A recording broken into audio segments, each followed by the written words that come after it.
This video is being brought to you by Satisfy Gaming. Make playing your Switch in portable mode super ergonomic with the Satisfy Gaming grips. They also have case and grip bundles that let you keep the grip on your Switch and store it safely in their high quality cases. These grips make using your Switch in portable mode as comfortable as a Pro Controller. Use the code ReviewTech10 to save 10% off your entire order. Link below in the description.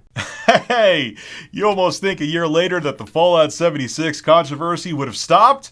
Oh no, it continues. Fallout 76 controversy is alive and well. Let's get into it. Skip it up and that up.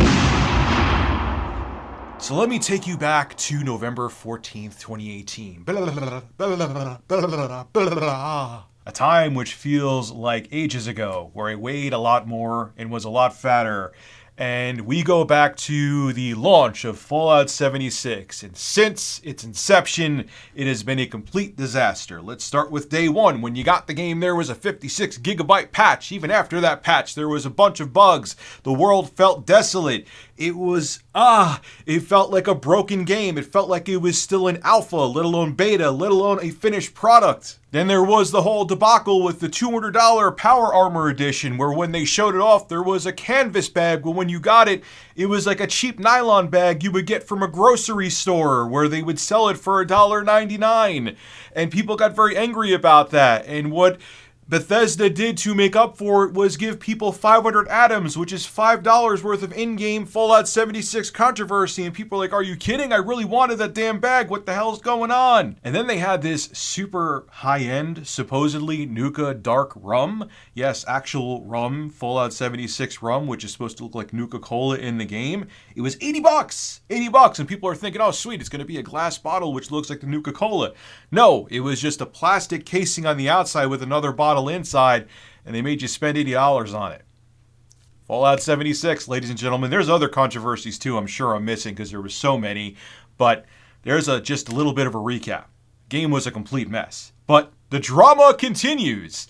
Almost like I said, a year later. Now there's an update to this story. It's not directly related to Fallout 76. Keep that in mind. I'm glad I sat on this story for a day. But there was a model of the Fallout T-51B helmet that was sold exclusively to GameStop that was being recalled because the helmet actually kind of accumulates mold over time, which could cause respiratory distress. This statement is coming from the United States Consumer Product Safety Commission. This is what they had to say about the helmet. You'll see a picture of it right here. Mold can be present on the fabric insert inside the helmet, posing a risk of respiratory or other infections in individuals with compromised immune systems, damaged lungs, or an allergy to mold. And there's the helmet. So if you got this from GameStop, guess what?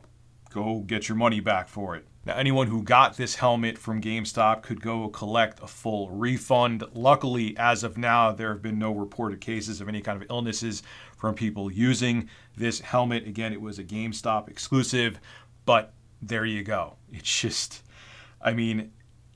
it's just a turd cherry on top of the diarrhea sundae known as Fallout 76. Even though this isn't directly related to Fallout 76, let me explain that right now. There's been an update given by Bethesda to IGN. This is what Bethesda had to say. The helmets that are being recalled are not from our Fallout 76 Power Armor Edition, but are instead a different line of helmets sold exclusively by GameStop. The Fallout 76 Power Armor Edition helmets are unaffected. Consumers should visit the product recall page for instructions if they have purchased the GameStop helmet. Now, this is partially why I'm glad I sit on stories, because there's so many times if I jump on a story that more information comes out and then we find out, oh, this story is completely different than what we initially heard.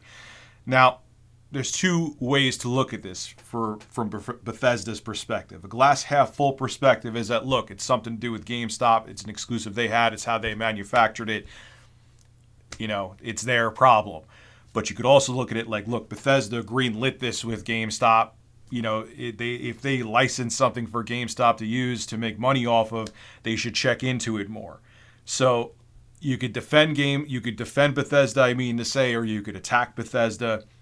They're both sides, I guess you could say, are justified. But it's just like, I feel like this is like the final terrible chapter in the horrible novel known as Fallout 76, even though it's not directly related to the game. Just the fact that Fallout 76 was brought up with this helmet, man, Bethesda didn't catch a break with Fallout 76. And I knew, man, I'm going all over the place with this story, but I'm not a big Fallout guy at all. I've tried to get into them. I've tried to get into Fallout 3, New Vegas, and Fallout 4. I just couldn't do it. But when I saw Todd Howard come out on stage during E3 2018 and talk about Fallout 76, I believe that's when he talked about it, I'm like, that's just not going to work. It just doesn't look, it looks like it's going to be a disaster. And it's one of the few times I was right about a prediction, and I didn't see this snowball coming, man.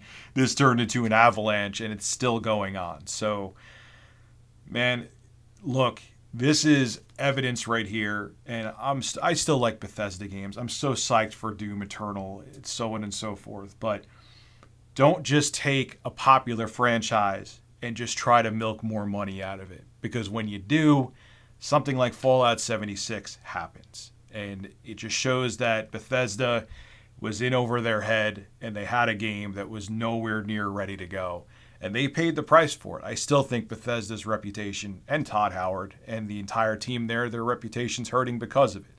They wanted to make more money using this Fallout 4 engine for another game this generation, and they paid the price for it. And they're going to be reeling from it for a while. I'm sure the Elder Scrolls 6 will be fine, and I'm sure like Doom Eternal will sell great, so on and so forth. But people are not going to forget about Fallout 76 for the wrong reasons for a very long time. This is Rich of Review Tech USA signing out. Have a good one.